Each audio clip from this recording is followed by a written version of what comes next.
சாதகமா நடப்பத பார்த்து எல்லா மனிதனுக்கும் சந்தோஷம் இங்கு.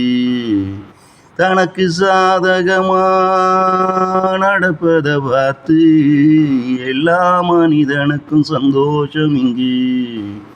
இவன் வாழ்வில் எதிர்மறையா நடக்கும்போது கோபம் இவனுக்கு எப்படி வருகிறது பாரு.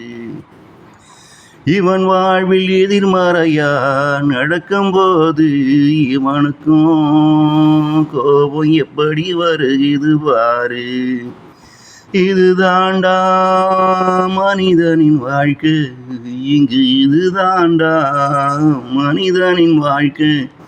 இங்கு எல்லா மனிதனின் மனநிலையும் இப்படி தாண்டா. தனக்கு சாதகமா நடப்பத பார்த்து எல்லா மனிதனுக்கும் சந்தோஷம் இங்கு. இவன் வாழ்வில் எதிர்மறையா நடக்கும்போது கோபம் இவனுக்கும் எப்படி வருகிறது பாரு.